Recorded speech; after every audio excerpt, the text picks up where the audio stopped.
brothers and sisters, may the Lord be with you. A reading from the Holy Gospel according to Luke. Jesus said to them, "Woe to you, Chorazin! Woe to you, Bethsaida!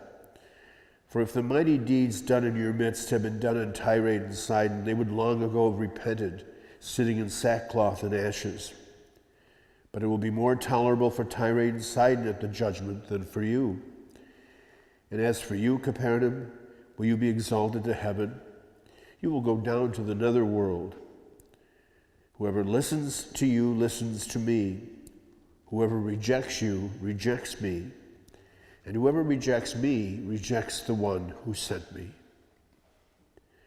The Gospel of the Lord.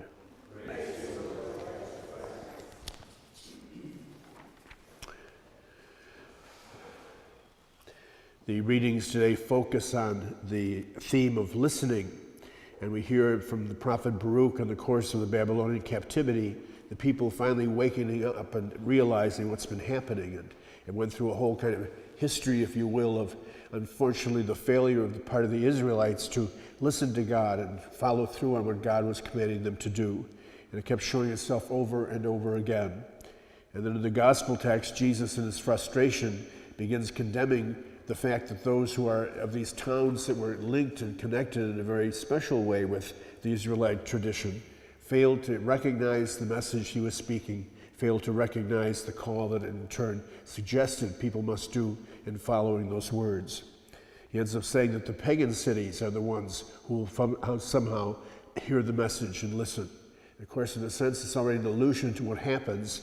Sadly, the covenant relationship that was so interspersed and so much part of the experience of the Israelite nation is broadened to include the Gentile. That all of a sudden there's other people outside of that initial very, very special flock of the Israelite community that have the opportunity for salvation.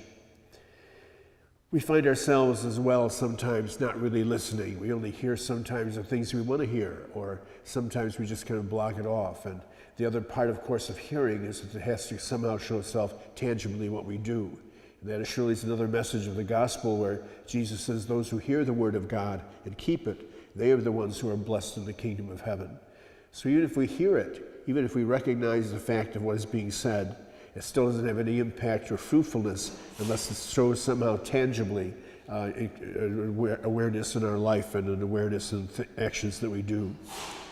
We recall in the Old Testament that one particular moment where Elijah is up on the mountaintop waiting to understand and hear God, and he has all these experiences of traditional ways of God presenting himself through thunder and earthquakes and fire.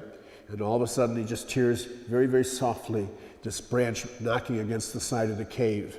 And because he was attuned to the fact of what he was waiting for to hear the word of God, all of a sudden he realized that this, which is the last place he expected to hear it or understand it, was God coming into his life.